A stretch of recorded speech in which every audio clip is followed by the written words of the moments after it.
Good morning, everyone.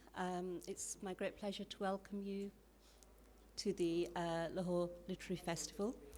My name is Syima Aslam. I'm the director of the Bradford Literature Festival, and it's my great pleasure this morning to be hosting one of our most eminent writers of this time. Damon Galgut obviously needs no introduction. He is the winner of the 2021 Booker Prize for The Promise, which obviously is being stocked here, so do rush out afterwards. And Damon, you were shortlisted twice before for the prize. In 2003 for The Good Doctor, and then again in 2010 for In a Strange Room. So how did it feel to actually win the prize? I guess having been shortlisted twice before made me feel that that was going to be repeated. So it came as a shock, although I did feel or realize that I was in the running this time, whereas I think the previous two occasions, my sense was that the books were not the right kind of books at the right time. So what was it about The Promise that made you feel that this was now the right time? I don't know. It's based on a general sense about how the book was received. To my astonishment, extremely well, because I'd braced myself for a very different sort of reaction.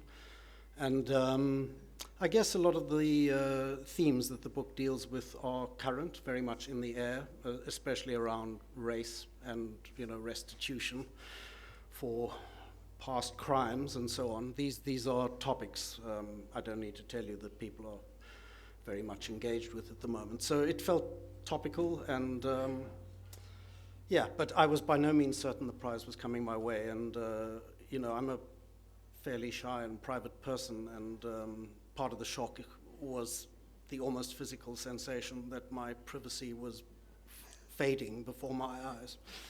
You're now a celebrity. You can't get away from people anymore. And why did you feel that the book might be received differently? Well, because as a South African writer, I always grew up with a false sense, I now believe, of being at the very edge of things. I read a lot of novels when I was young, coming from Europe, in which it was just expected that certain things about Europe would be understood by the reader. I mean, for example, very often people threw in French phrases or French passages because clearly one speaks French, but of course I didn't. And I think it gives you a kind of a self-imposed belief that in some way you have to translate yourself for what you believe to be the center of things, i.e. Europe or the West. And in previous books, I think I did undertake a kind of a translation, explaining, in other words, what was meant by a particular local situation or phrase, for that matter. Whereas with this book, I reached a tipping point, in a sense, and it's one of the benefits of age, which doesn't have many other benefits, that you care less about what other people think of you. And that, for a writer, is quite a beneficial release. I thought at one point, all right, I am no longer going to translate what it means to be South African. I'm going to assume, for the purposes of this book, that South Africa is at the center of the world, and let the rest of the world come to us. And in fact, as I said, I was braced for, well, if not condemnation, then at least a certain bafflement at what it means to be South African. But I threw myself into it. I spoke and thought as South Africans speak and think, the way I speak and think, used local phrases without explaining what they meant.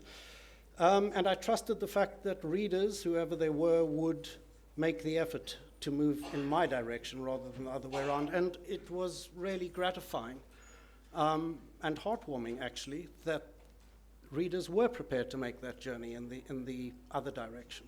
And that South Africa, even if only temporarily, between the covers of a book, was actually at the center of the world. It's actually really interesting when you say that, because I had a conversation with somebody recently, and I was saying to them that actually, if you read the classics and you don't know your Greek mythology, actually there's so much that you can't make sense of. And I had a conversation recently about a completely different book, which I had really enjoyed reading, but the people I was talking to hadn't, because actually the book is looking at sort of Persian mythology and things, so it didn't make sense to them. And there was just this sense of bafflement. And actually, when I was reading the Promise, it's really interesting, because you feel there's an effortlessness about it, because you're just part of this world and nothing is being explained. And I think actually that over-explanation sometimes, it can feel quite contrived, can't it? A little bit trying too hard. Yeah, it can clutter the relationship between you and your reader.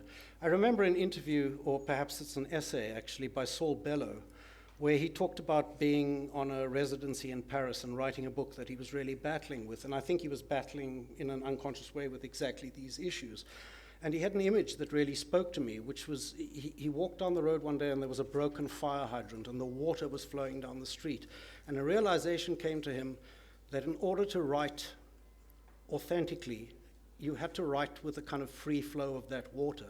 And he abandoned that book and turned to a novel that felt far more authentically, as if it came from the center of him and his life.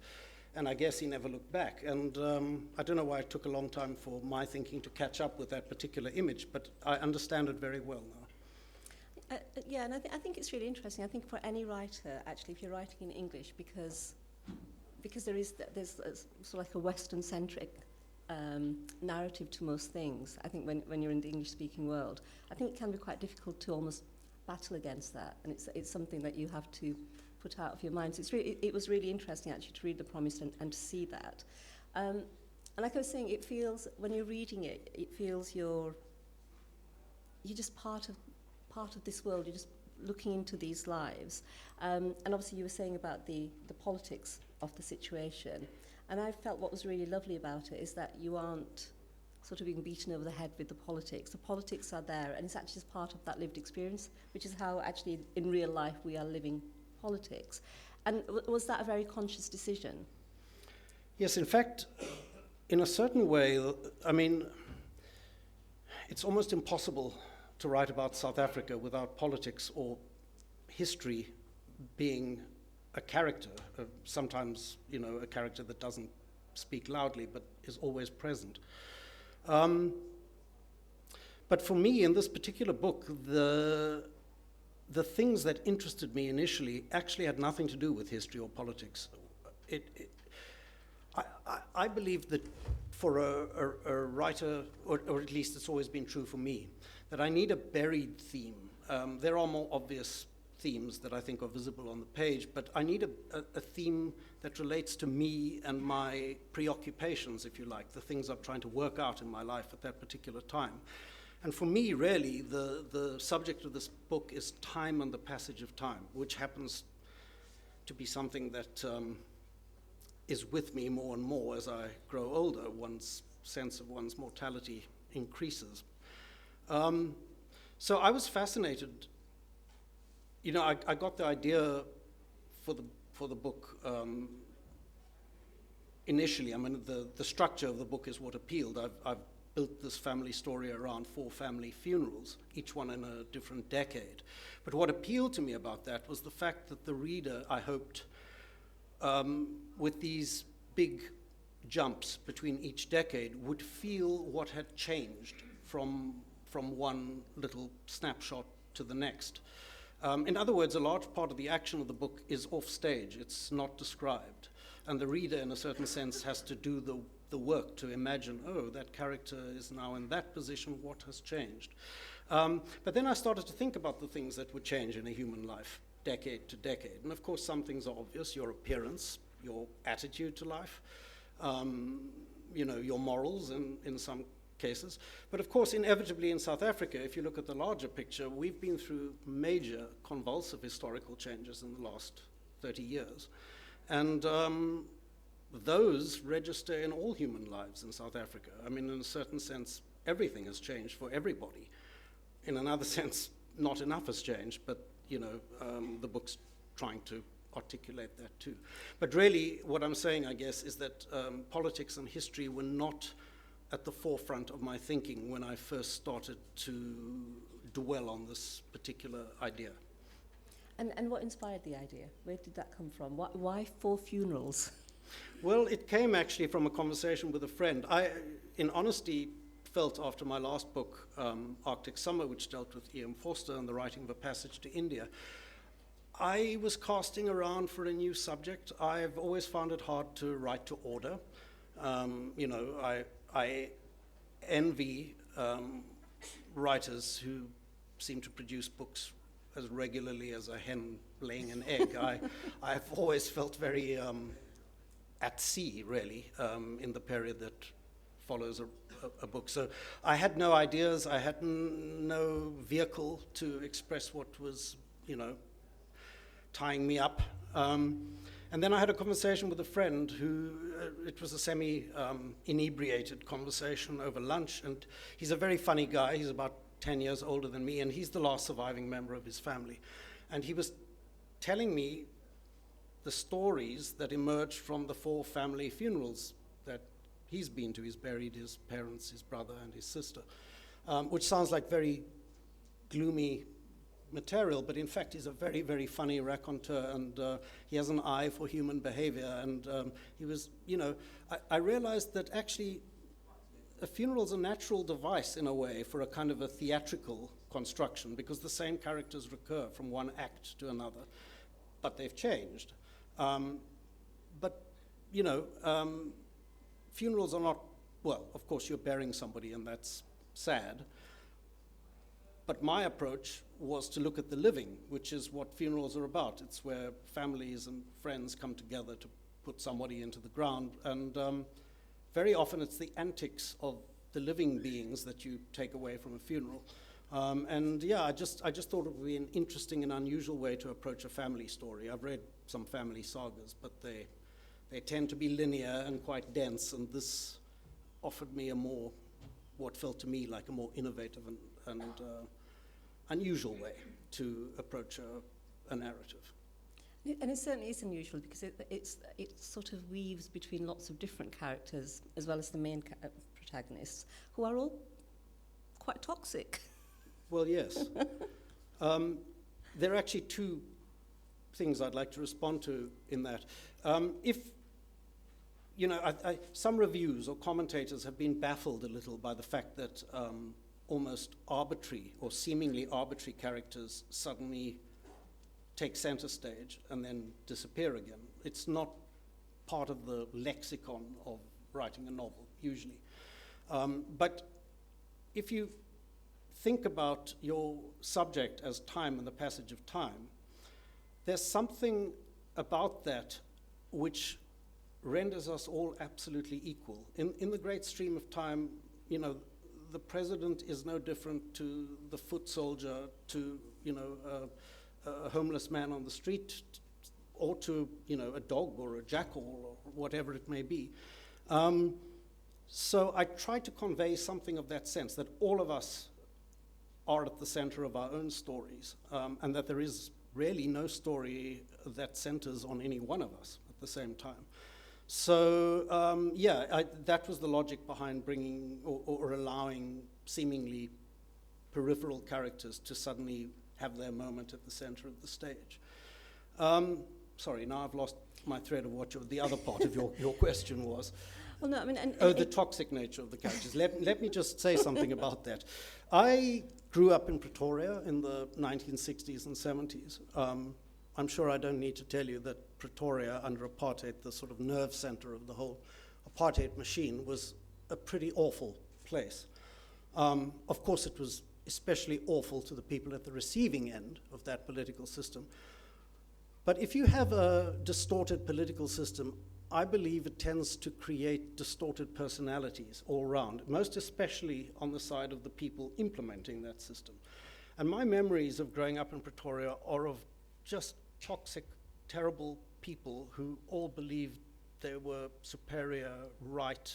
There was a kind of rigid piety that underpinned apartheid, very, very closely aligned with the Dutch Reformed Church, incidentally. I don't know how many people know that there was a sort of religious zeal to apartheid. We were told continuously that, or continually rather, that we were on a kind of a Christian mission, because if the white government fell, it would be replaced by a black communist and therefore godless government, and we were the last sort of bastion of civilization between, you know, the barbarians and the West. I mean, really, a lot of us, you know, bought into that. It seems ridiculous in retrospect, and of course was ridiculous at the time. But it did mean that a lot of people who were carrying out this system and who really sort of took on these precepts were awful, exaggerated personalities.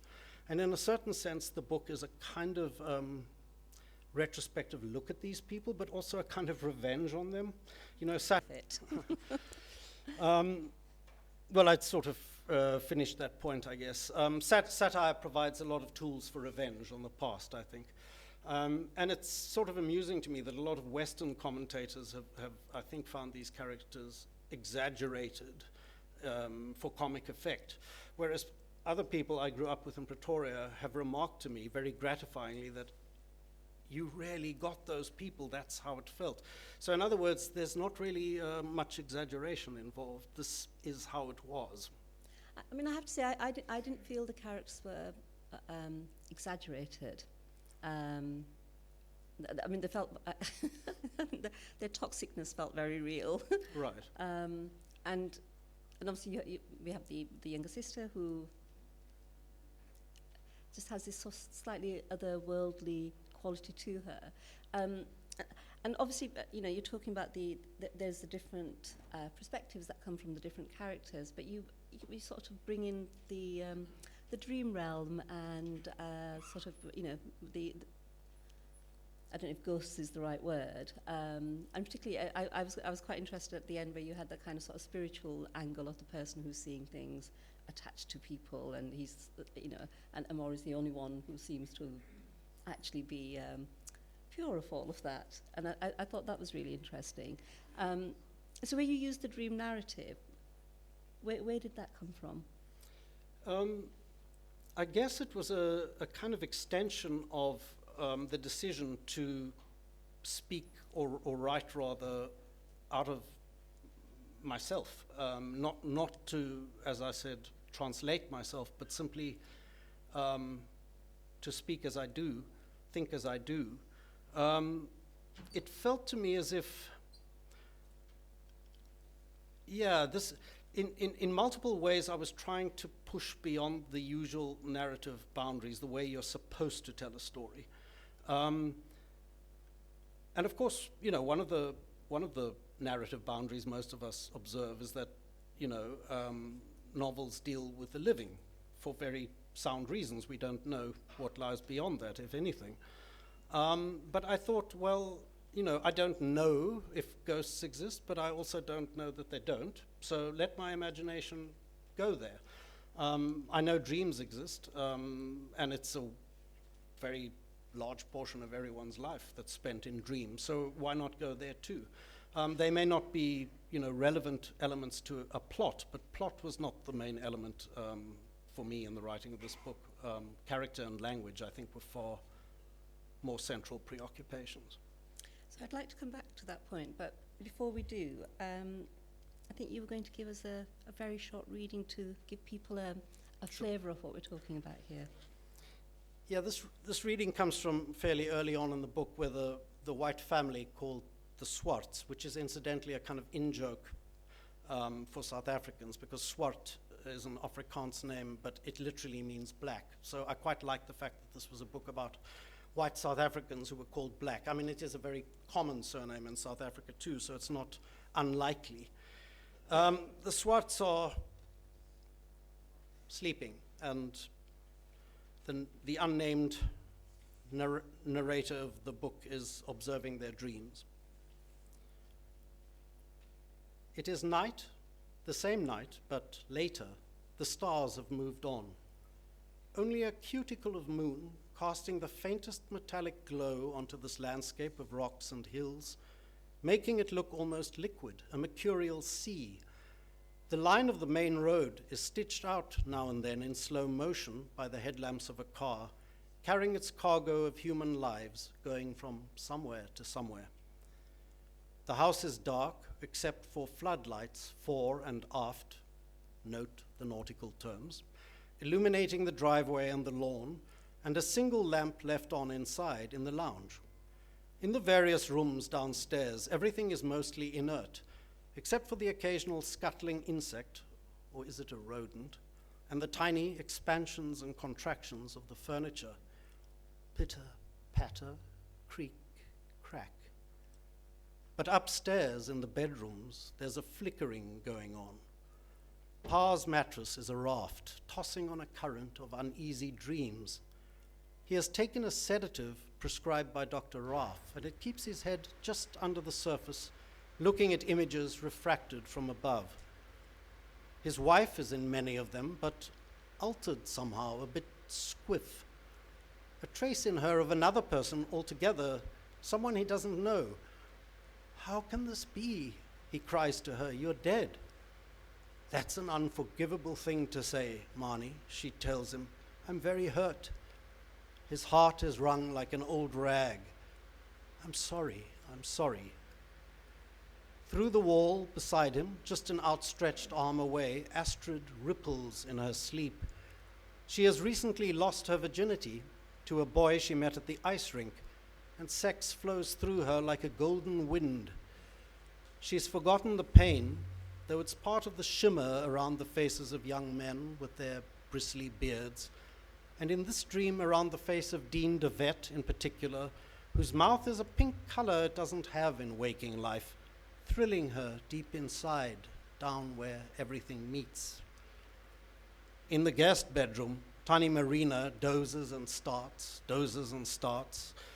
She achieves only the beginning of a dream in which she's on a picnic with P.W. Buerta at an old fort somewhere, and he's feeding her strawberries with thick white fingers before she gets woken by a kick. At home in Menlo Park, she doesn't share a bed with Oki, who lies twitching beside her like a hit-and-run victim waiting for medical assistance. What a thought, Marina, sis on you, but you can't help what you think. It's only human, and far worse has gone through your mind. Oh, yes, it has. Her husband's foot touches hers. She pulls her foot away. Terrible to flinch from what you once briefly loved or thought you did or wanted to think you did, but are shackled to, regardless, for life. At the other end of the chain, Oki jerks like a dancing bear. He doesn't dream, not exactly, unless the shallows he splashes through are a sort of dream, but nothing quite happens. There's just the question of color changing all the time. A bubble rises from the seabed, becomes a breaking of wind against the flank of his wife, who stiffens and flares her nostrils in protest. And in her bedroom, at the end of the passage, Amor lies sleepless hour after hour. Not unusual for her, believe me. Every night before she drifts off, her mind must move outward from where her body is based, on its back in bed, to reach out and touch certain objects in particular places in a specific order. Only when she's done that can she relax enough to let go. But tonight it doesn't work. Other images from the day are too powerful. They come jostling in. Miss Starkey's pressed together lips, Lucas's stick hitting the ground, the sore place on her arm where her aunt pinched her, so much rage in her fingers, sending out its little pulse of pain into the universe. Notice me, I'm here, Amor Swart, 1986. May tomorrow never come. Thanks.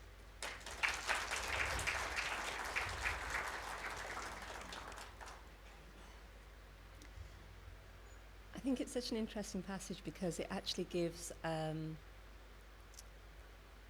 it takes the characters and it just condenses what they're really about. You see those same themes playing out over and over again. And obviously there's one person missing from that sequence. Was there a particular inspiration for Anton? You were saying about characters and language. With the characters, did they come from any place in particular? Well, I mean, Anton is more or less my age. And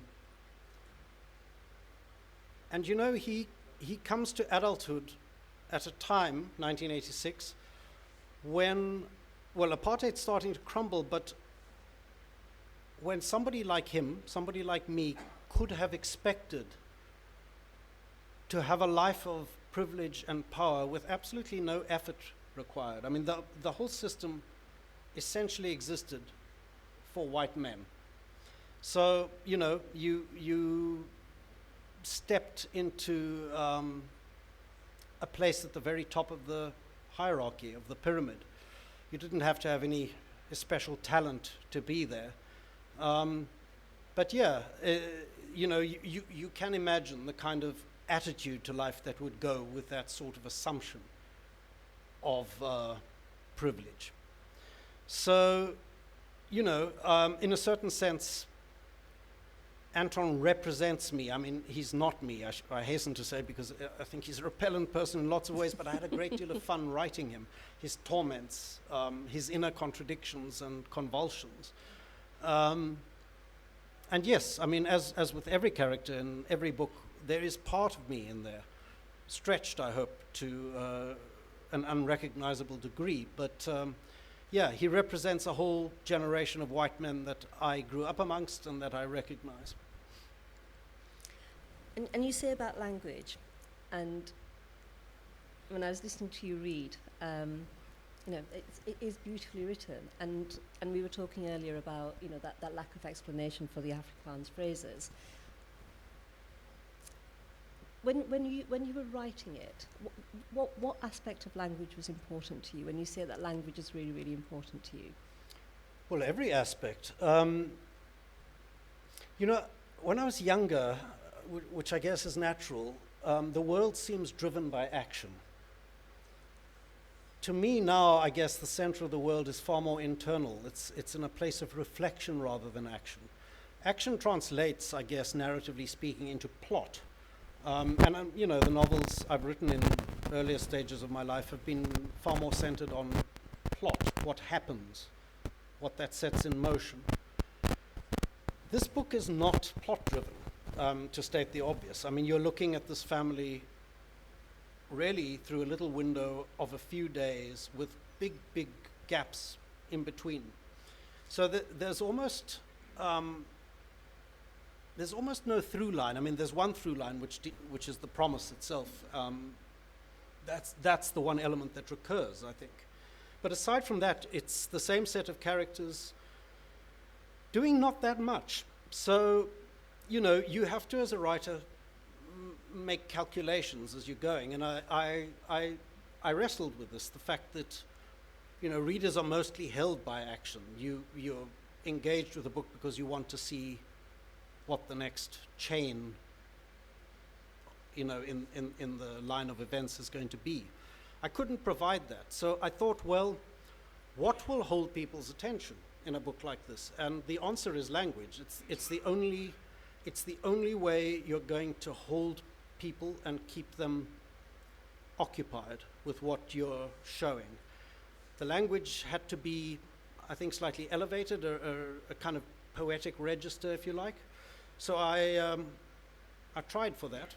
It was one more anxiety in the book because I didn't know that I could deliver it, but I must have done it to some degree, or I wouldn't have had any readers at all. Or even maybe at the Booker Prize. Well, whatever persuaded them. I mean, you know, language is, I mean, to state the obvious, it's what we have in common, most deeply in common. And incidentally, it's what gives me hope for the future of books. I'm not despairing about books. I think we have to recognize that books no longer occupy, you know, the central cultural space that's been taken over by other media, which, you know, you can tell stories multiple ways, and telling a story visually, of course, is an entirely valid way of doing it. Books have to create their visual images through language. But we're not about to jettison language-based narrative. We cannot negotiate the world for a single day without language. It's the most primal way we have of representing the world around us. So for that reason, I think, you know, novels will survive and continue to flourish, even if they're no longer, you know, at the center of events. perish the thought. But I mean, obviously, you've had a book turned into a film. So I was going to say TV series, but it was turned into a film, wasn't it? An early novel. It's strangely, it's been filmed twice, but both times not especially well. But yes, that particular book seems to speak to filmmakers, I guess. I mean, you're saying about novels not occupying that central space, and obviously, we're seeing the sort of Netflix and all the other streaming media, and obviously the fascination with TikTok, especially amongst younger people, and obviously book talk is a massive thing. What was the experience like for you when your book was being turned into this other medium? Did you have a lot to do with the process? Were you involved in any way? Did you want to be? I sort of ambivalently wanted to be, because you have no control over the outcome of a film. You sign the rights away, and film people, will charm you and tell you how faithful they're going to be to your book, but that's almost always a lie. And I understand the lie too, because it is a different mode of storytelling, and changes have to come about. No, I was not especially involved. I was quite close to the lady who made the first version of the film. She has very sadly passed away, but she became a very dear friend, even though I really didn't like the movie she made. I forgave her sins, because the movie kept me alive for 5 years, and I bought a small apartment, and I wrote The Good Doctor during that time. So I was very happy to allow the bad movie to come into the world. It made a lot of other things possible. To go back to the promise, we were just saying earlier, obviously there are the 4 funerals, and then there is the promise, which runs all the way through. And I thought it was quite interesting that the person that the promise is about she's there, and in the background, every funeral, she's there, but there's never really much from her angle. Was that deliberate? Was that a reflection on the politics, or was that just a plot narrative? No, it was very deliberate, even though I took that decision fairly lightly, and was a little bit surprised at the amount of commentary at that decision, most of which, if not all of it, coming from outside South Africa. It's part of the sort of current of wokeness that we're part of at the moment, that I think there's a literary expectation that everybody in a story has to have their moment, has to have their voice. And it's very obvious that Salome, who is the black lady at the center of the book, very much at the center of the book, is not given a voice. In fact, in a certain sense, the book outlines her shape by detailing everything around her and not speaking from inside her at all. And I say I took that decision deliberately because, we're nearly 30 years into democracy in South Africa. Salome is a rural, probably not highly educated woman who has spent her entire life in domestic service to this white family. There are millions, literally, of women and men in this position in South Africa. The revolution, so-called, that we've had was meant to, in effect, deliver a kind of agency or voice to people like this, and it has not. So, I'm writing about white South Africans, but I wanted to convey to readers the sense of how invisible their black counterparts are. So I decided not to let my imagination, which is very free-ranging in all other aspects of the book, not to let my imagination pass a certain threshold. And that threshold was essentially the point at which white South Africans are not prepared to imagine the inner lives of other black South Africans. I grew up with that. As you say, she's very present, and if this were a movie, she would be present in almost every scene. but carrying out a menial task of some sort, cleaning or making beds or whatever it may be, and yet invisible. So I wanted essentially to make readers as aware of her as possible and as uncomfortable as possible about her silence. I wanted her silence to be eloquent, in other words.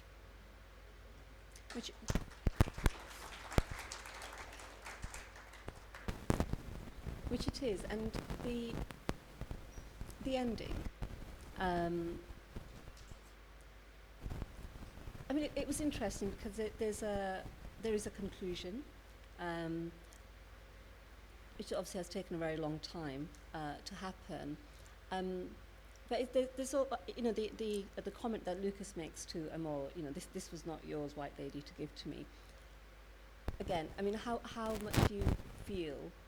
Because obviously you're doing these 10-year gaps politically. How much do you think things have moved on? How hopeful do you feel for the future? Because you're right, there's when you talk about, Salome represents all these women, probably not highly educated. There's always that kind of the education, the economic engagement, those imperatives to actually change the actual condition of people.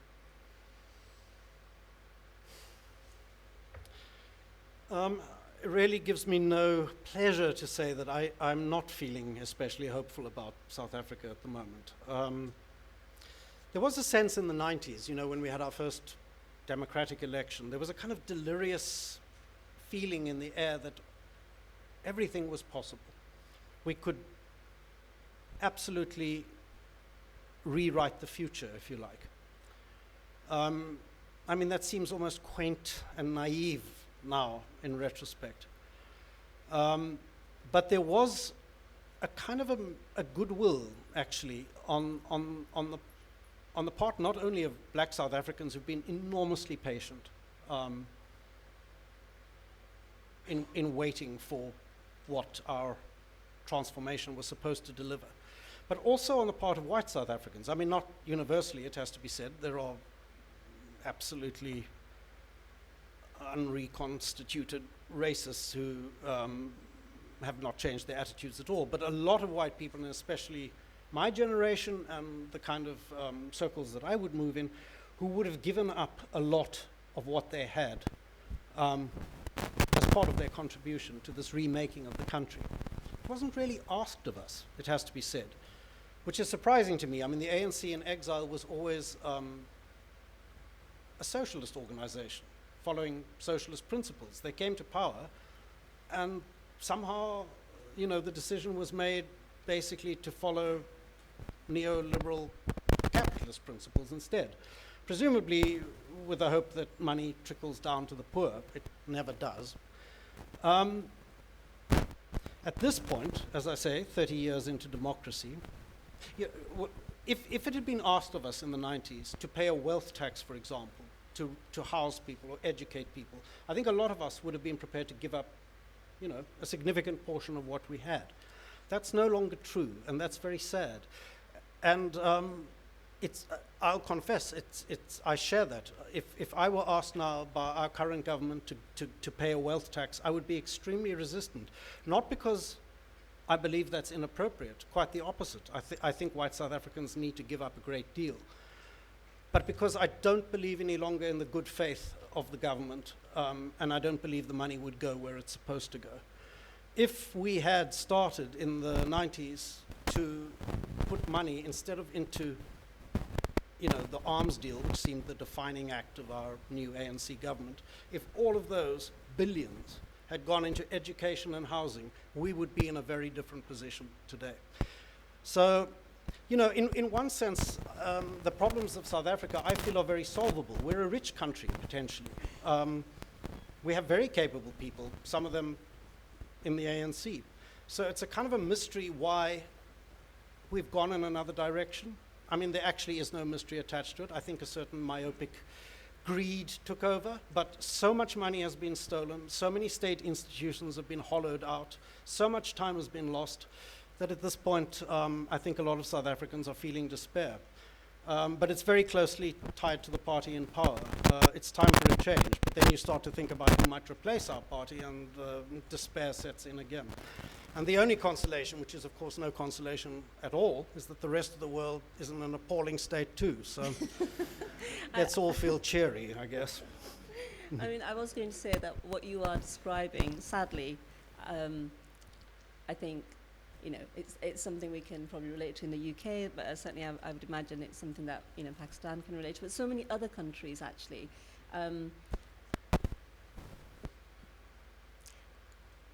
Do you think, when you think about that change that needs to take place, because I think we all have this, we want the change, but is the government going to create the change? And actually the other party isn't going to probably be any better. And it's interesting what you say about there was that socialist fervour when the party was out of power, but when people come into power, that seems to change. And the capitalist project seems to be the only thing that we know, and we can't seem to make the leap from here to actually create the change. Utopia, grand vision. If you could just take if you can have a Harry Potter moment and have a magic wand, what would you do? What would you personally do to create that change if you were in that position of power? I would reshape the budget entirely, I guess. Why has so much money gone to the military? I mean, the real reason is because it's very easy to skim. Is there something people recognize? Yes. I think you are speaking to people who have that experience. I think a lot of the reason, that money goes to institutions like the military is because it's very easy to skim off the top of those kinds of deals. Much harder if the money is, going to useful social projects. But no, our most pressing need is for housing, first and foremost. And for education, secondly. So no, I would very simply reconstitute the budget. But I'm not an economist, and if you do start floating these theories, you get told, oh, it's not realistic, this doesn't work, and so on. So you get prepared to be shouted down. But if it was in my hands, I think the money would have just been spent very differently on pressing human needs rather than abstract state needs. Which war are we fighting? Who's our enemy? All of that fell away, and yet it was. One assumes there are political demands behind the scenes that made it impossible for the ANC government to move in another direction. There were very real threats of a right-wing, white rearguard action against the state, of a coup, basically, from the army. So one assumes these were partly concessions to the military. But if we're going to be bound by compromises with the military or security or intelligence services all the time, money is never going to go where it needs to go. It's really as simple as that. Which seems to be the sort of the global state. There is always another. There is always an enemy. We always need the military machine, and that sort of military industrial complex. Yes, of course. That seems to be the driving force behind so much of our economies as well, which actually makes you despair again. Quite. Well, we don't want to end on a note of despair. We don't want to end on that note, so we're now going to think of something really, really cheery. So I'm going to move away from the politics and just ask, one of the things I would be really interested to know is, who are you really inspired by? The writer who really inspired you, or the book that was a sort of defining moment? I don't think it ever comes down to just one book. It comes down to a handful of books, and there's a certain random element to that. A book I read today that blows me away, if I look at it in 5 years at a different point in my life, can often seem, quite different, which is part of the magic of reading. It's who you are at a particular time and whether that voice speaks to you. Well, I'll pick one almost at random, a book by Cormac McCarthy, which I discovered incidentally before anybody else seemed to know Cormac McCarthy. He's now very famous, but at a crucial early time in my life I read Blood Meridian, and it was a book that absolutely blew me away. I reread it kind of fearfully during lockdown, fearfully because I wasn't sure whether I would admire it as much, but it really did stand up to a second reading. So yeah, it's a book I commend to people, not the later books so much as this early, absolutely uncompromising vision of how humans behave. And again, it's cause for despair, so let's find something more uplifting. So on that note, we've got about 15 minutes for questions. So Do we have mics? So if you could take the gentleman at the front.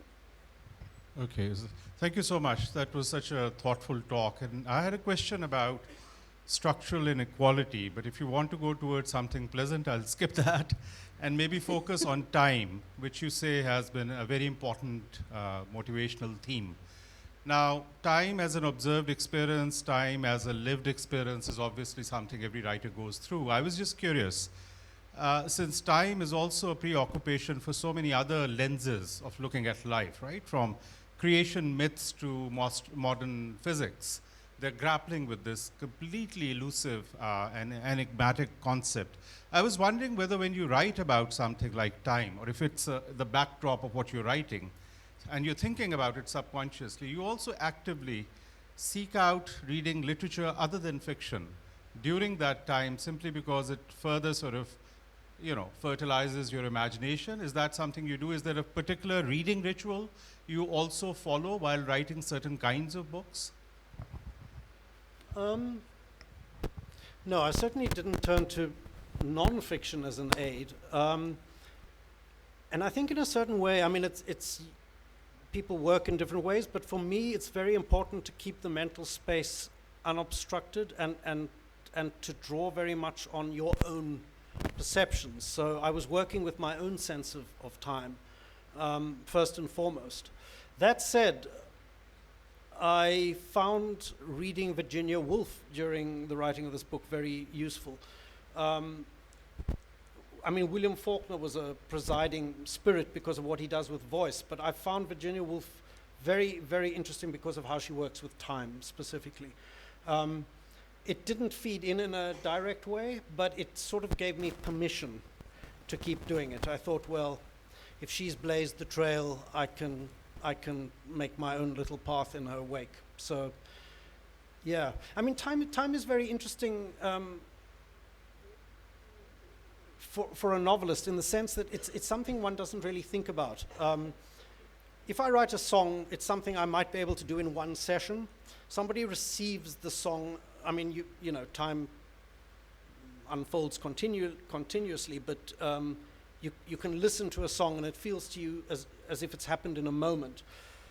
No book is written in a moment. It's often an engagement that spans years. You're not the same person when you finish writing as you were when you started.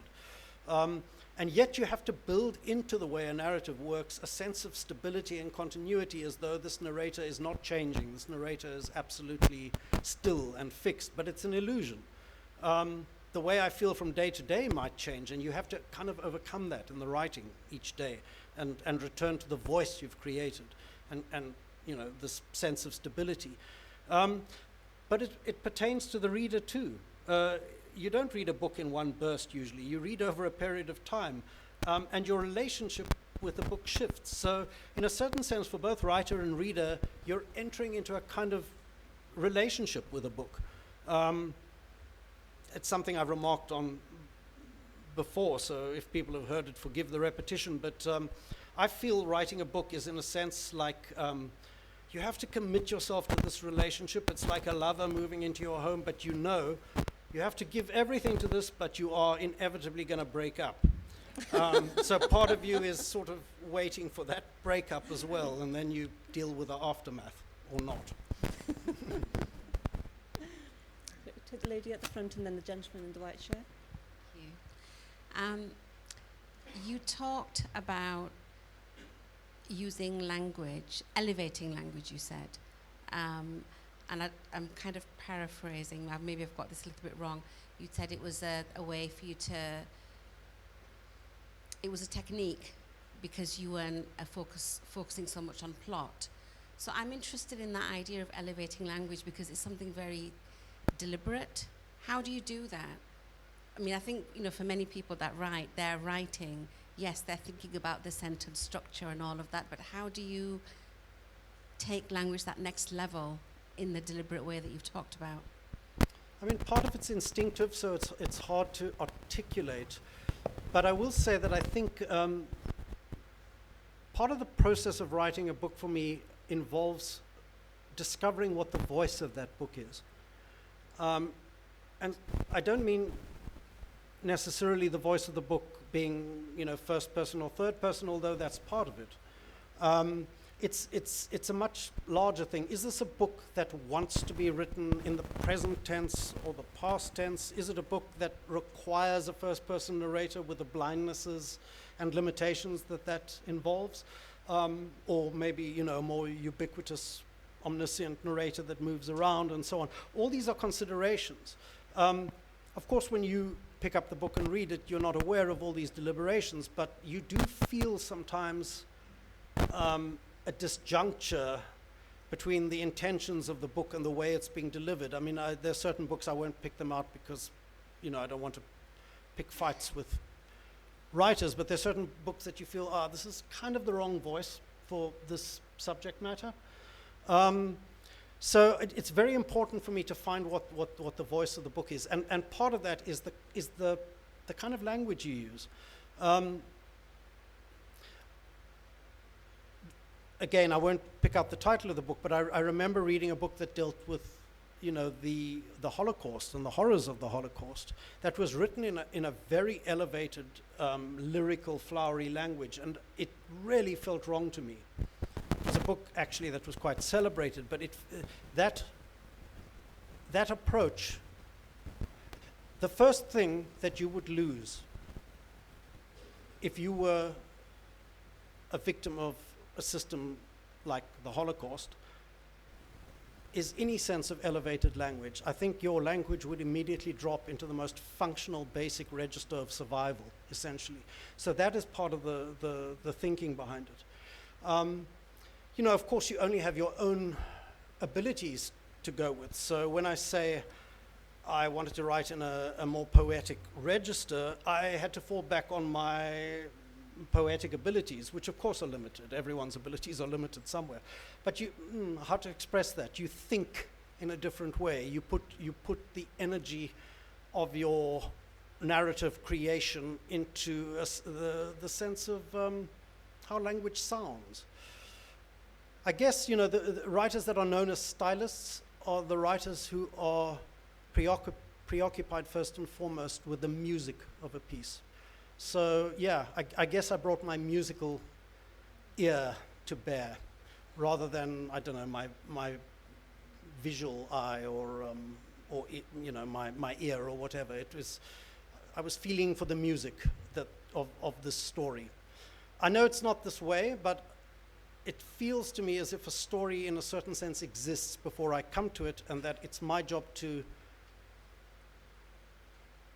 find how that story wants to be told. It's being told through me, and I'm putting myself in the service of that story. I mean, I know realistically I'm the person doing it, but it's more useful to think that I'm the vehicle through which the story is told, if I can put it that way. Sir, it was a pleasure listening to you. My question is actually non-fictional in nature, although fiction is partly influenced by non-fiction. So, starting from how Nelson Mandela redefined the South African society in the 90s, worldwide, there are countries or states where many races live. Just like in South Africa, the major two, the blacks and the whites. So my question is that, to integrate the society, there are some policies which are called affirmative policies, the quotas. So recently I just read an article about the South African cricket team, in which there is some quota to, balance out the neglected segments of the South African society.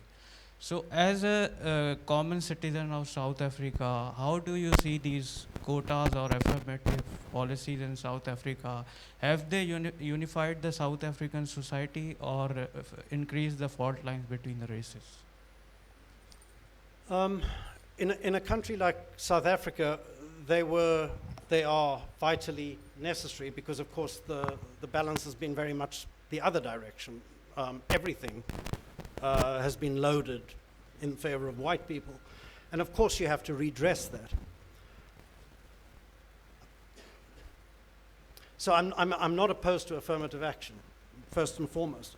Secondly, though, I do have to say what has happened in South Africa is that I think there's been such a rush in that direction that a great many people who are not trained or competent have been given positions in which they're not able to carry out the necessary duties, which has contributed in a large way to a breakdown of a lot of systems in South Africa. So I guess my cautious response is you need to have affirmative action, but you need to do it in a measured and steady way and ensure that the people who are being moved into those positions are able to carry out the functions that they need to. Yeah, sorry, I don't know how to answer you except in that very circular way. You have to have it, but you have to do it right, you know. No, can we take one? Okay. We'll take one last question and then we're out of time.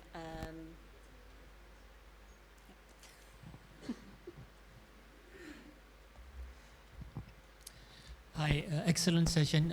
I must confess I haven't read the book, but I'll pick it up immediately. My question is more about South Africa. Booker Prize, very well received book globally. How was the reception in South Africa? Did it generate a lot of interest, debate?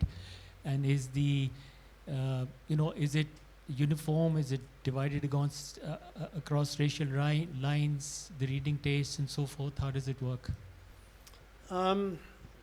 Yeah, it's a fairly big topic. I can tell you, on an official level, there's been zero response from the South African government. Zero, not even a tweet. I guess for readers, again, yes, everything's kind of split racially. Everything is split racially in South Africa. So, strangely, I mean, the community that I thought might have the strongest negative reaction, in other words, the white Afrikaans-speaking community, have been the warmest recipients. I mean, they were the first people to review the book, to really... There's a willingness, at least amongst the intelligentsia, to ponder the past. And this book is a way of doing that. English-speaking South Africans tend to have a colonial mindset where things have to be validated in England before they're taken seriously at home. So the first reviews the book got only came after the Booker shortlisting. Until then, it was beneath notice. Generally, I think South Africans have been very supportive. For most black South Africans, books are just not affordable. And therefore, the black readership is far smaller than I would want it to be. And I guess the kind of platforms available to black commentators are not as profuse as they might be for whites. So I don't have as strong a sense of how black people have responded, but the responses I have had have been extremely warm. And again, on this question of making Salome an almost invisible figure, black South Africans have all understood exactly, without explanation, why that is so. It's really kind of white liberal commentators, most of them in the West, who have been outraged on their behalf. But, the outrage is misplaced, I think. We're out of time, sadly. Damon, thank you so much for your time. Thank It's been a pleasure. Thank you all.